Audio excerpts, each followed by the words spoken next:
Hello दोस्तों, आज के वीडियो में हम देखेंगे 3, 4, 5 अप्रैल तक का करंट अफेयर। तो आइए स्टार्ट करते हैं। तो पहला क्वेश्चन है हमारा, WHO ने हाल ही में किन देशों को मलेरिया मुक्त घोषित किया है? तो अजरबैजान और ताजिकिस्तान को। तो WHO ने हाल ही में इन दो देशों को टीबी नहीं, मलेरिया मुक्त घोषित किया है। और अभी तक WHO ने कुल 41 देशों को मलेरिया मुक्त घोषित कर चुका है। मलेरिया मुक्त देश या मलेरिया उन्मूलन WHO इसका प्रमाणन मतलब तभी देता है जब कोई देश लगातार 3 वर्षों तक मलेरिया को अपने देश में रोकने में सफल रहा हो। और हम मलेरिया के बारे में बात करें तो मलेरिया जो होता है वह प्लाज्मोडियम परजीवी के कारण होता है और यह एनाफ्लीज मच्छर द्वारा प्रेषित एक गंभीर जनित बीमारी है। WHO के बारे में बात करें तो WHO की स्थापना हुई थी 7 अप्रैल 1948 को हुई थी और इसका हेडक्वार्टर जेनेवा में है। और WHO के वर्तमान महानिदेशक हैं डॉक्टर टेड्रोस गैब्रियन, ये इथोपिया के हैं। और WHO 7 अप्रैल को वर्ल्ड हेल्थ डे के रूप में मनाता है। और हम बात करें अजरबैजान देश के बारे में तो अजरबैजान पूर्वी यूरोप और एशिया के मध्य का एक देश है, लेकिन मूलतः इसको एशिया में ही माना जाता है और इसकी राजधानी है बाकू। उज्बेकिस्तान के बारे में बात करें तो ताजिकिस्तान के बारे में बात करें तो ताजिकिस्तान एशिया का एक देश है और इसकी राजधानी है दुशांबे। नेक्स्ट क्वेश्चन है, शेंगेन क्षेत्र किस संघ से जुड़ा है? तो ये जुड़ा है यूरोपीय संघ से। यूरोपीय संघ के सदस्यों ने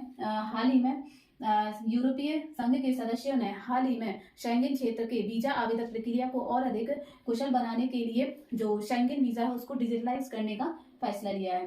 अब हम बात करें शेंगेन क्षेत्र के बारे में तो शेंगेन क्षेत्र है यह 27 यूरोपीय देशों का एक समूह है जिनका आपस में बिना पासपोर्ट के मुक्त आवाजाही की जाती है। मतलब जो 27 शेंगेन इस क्षेत्र के अंतर्गत जो 27 यूरोपीय देश हैं उनको इन देशों के बीच में आने जाने के लिए पासपोर्ट की जरूरत नहीं होती है।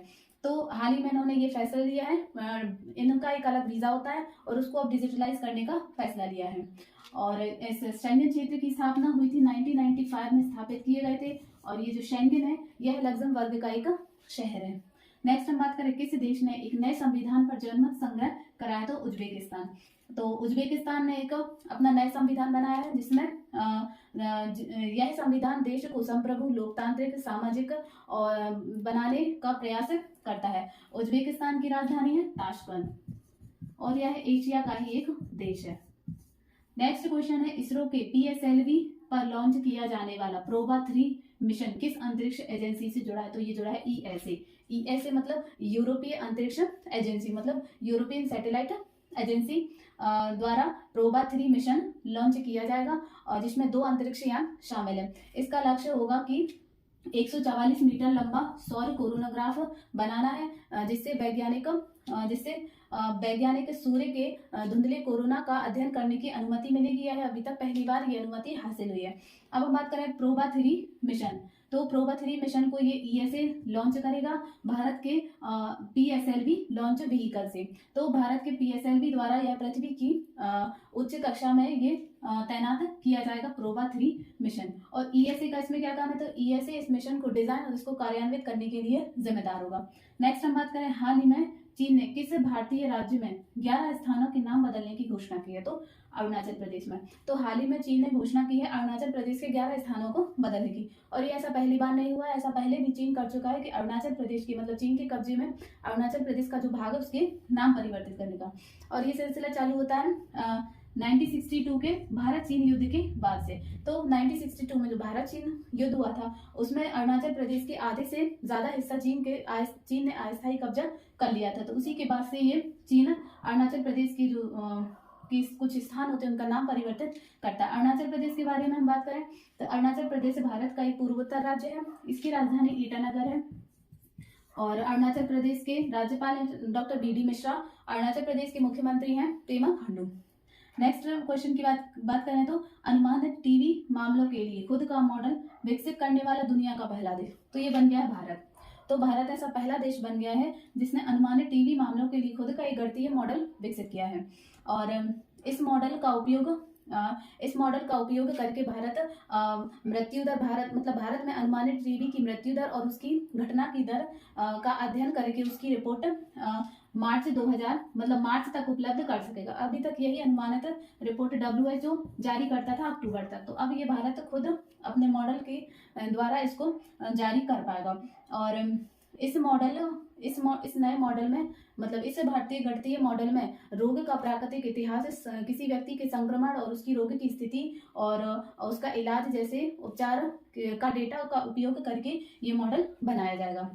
और इसमें हम टीबी की बात करें तो टीबी का फुल फॉर्म होता है ट्यूबरक्लोसिस। और WHO के अनुसार सन 2021 में भारत में टीबी की घटना की मतलब टीबी की जो घटना थी वह थी 210 प्रति 10,000। मतलब इसका मतलब हुआ कि भारत में इसकी स्थिति 10,000 लोगों में 210 लोगों को टीबी होता था। और भारतीय गणना मॉडल के अनुसार ये अनुमान लगाया गया था कि 2022 तक यही दर 196 रह जाएगी।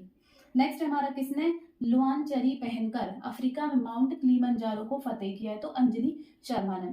लुआनचरी ये क्या है? ये है हिमाचल प्रदेश का एक पारंपरिक पोशाक है, तो इसको पहनकर अंजलि शर्मा ने माउंट किलिमंजारो को फतेह किया है। और ऐसा करने वाली ये पहली भारतीय महिला बन गई है कि जो किसी यानी लुआनचरी पोशाक को पहन के उन्होंने माउंट किलिमंजारो को फतेह किया है। ये भी हिमाचल प्रदेश की है। माउंट किलिमंजारो के बारे में हम बात करें तो यह तंजानिया में है और ये पूर्वी अफ्रीका में स्थित एक शुष्क ज्वालामुखी है। अफ्रीका का ये सबसे ऊंचा पर्वत है। इसकी ऊंचाई है लगभग 5,895 मीटर और इसे सन 1987 में यूनेस्को ने विश्व धरोहर की सूची में शामिल किया था।